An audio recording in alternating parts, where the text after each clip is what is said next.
Hello students, welcome all of you in the class. आज हमारी class 7 civics की होगी और इसमें हम पढ़ेंगे अबाउट आवर आइडेंटिटी।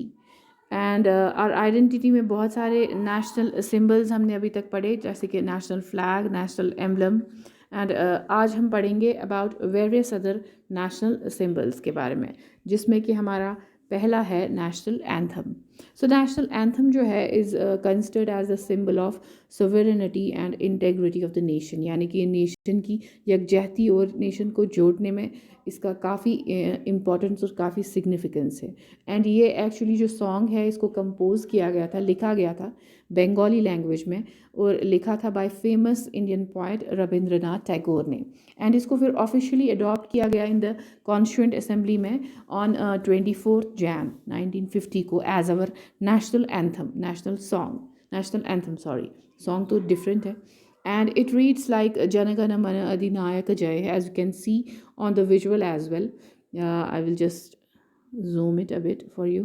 हाँ, जनगण मन अधिनायक जय है, भारत भाग्य विधाता, पंजाब सिंध गुजरात मराठा, द्रविड़ा उत्कल बंगा, विंध्य हिमाचल यमुना गंगा, उच्चल जलधि तरंगा। It's go like that.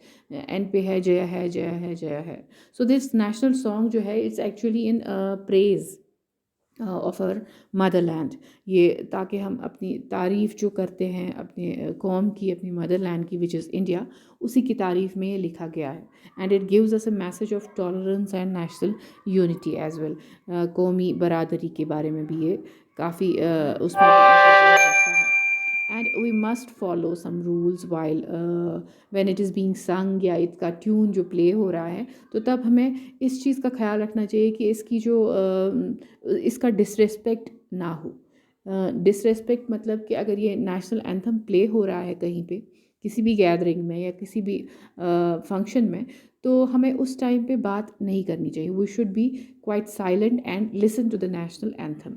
And one should also know the meaning of national anthem. इसका मीनिंग समझ में पता होनी चाहिए, and it should be able to sing it correctly one person. अच्छा, and while singing in chorus, अगर हम group में इसको सिंग कर रहे हैं तो इसको मतलब एक ही इस ट्यून में गाना है, ना कि कोई आगे जाएगा कोई पीछे जाएगा। No, in one unison and with full vigour, with full energy. And respect should be shown to the national anthem everywhere.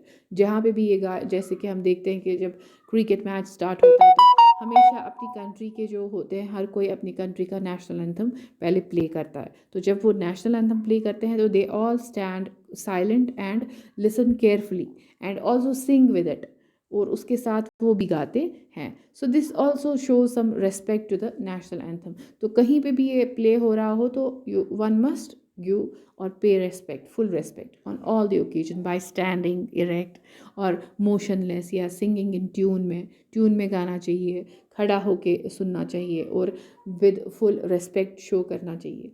So this all, no one should intentionally prevent its singing और cause disturbance to the assembly engaged in such singing. 52 seconds have been allotted for singing of national anthem।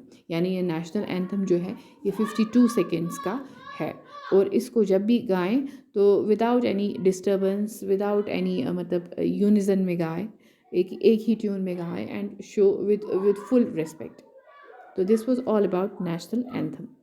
Now there comes another national symbol, उसमें national song है।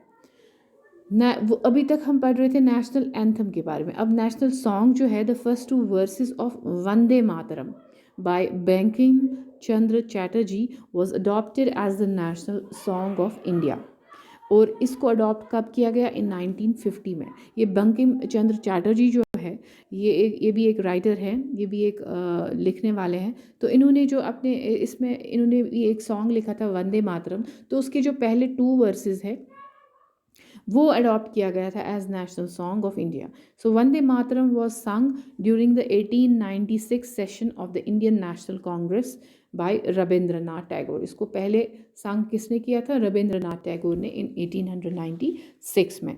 And the national song was source of inspiration to all the people in our struggle for freedom. मतलब जो लोग तब freedom struggle में मुलवस थे, वो like Bhagat Singh and all that, उनके लिए एक सोर्स ऑफ इंस्पिरेशन था ये नेशनल सॉन्ग।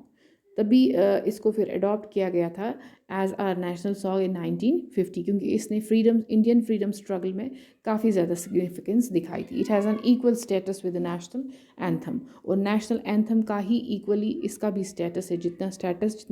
जितनी इज़्ज़त नेशनल एंथम की है, उतनी ही इज़्ज़त नेशनल सॉन्ग की भी है। So national song as you can see, आप स्क्रीन पे देख सकते हैं, ये है वंदे मातरम सुजलाम सुफलाम मलयामा शीतलाम। इसको पढ़ना भी काफ़ी ये है, क्योंकि ये दूसरी एक लैंग्वेज होती है। दूसरे इस लैंग्वेज में it's not Hindi, it's some different language, जिसको कि फिर पढ़ा जाता है विद फुल। इसके बारे में भी ये है कि इट ऑल्सो शुड बी संग विद फुल रिस्पेक्ट, मतलब पूरी इज़्ज़त और एहतराम के साथ इसको गाया जाना चाहिए। So this is all about national song of India, hope you understand. एक और सिंबल है इंडिया का, that is national animal. National animal of India किसको दिया गया है? The tiger.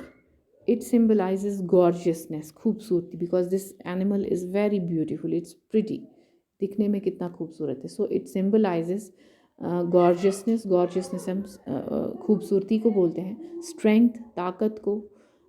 Agility means with यूथनेस, जवानी को। पावर, ताकत को।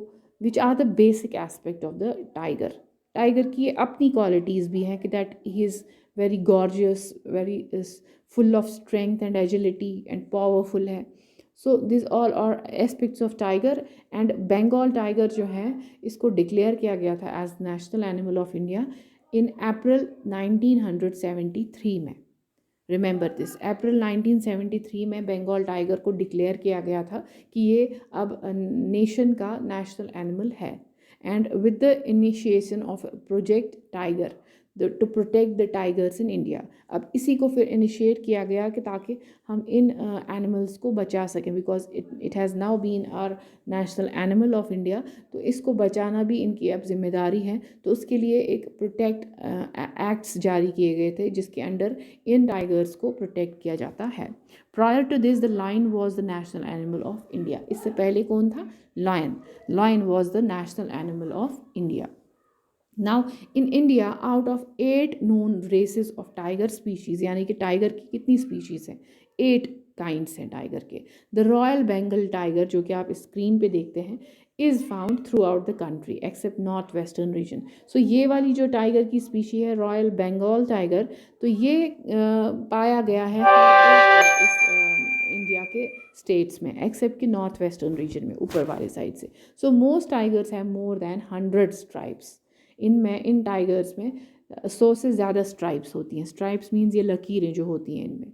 And stripes act as camouflage and help tiger hide from their pray.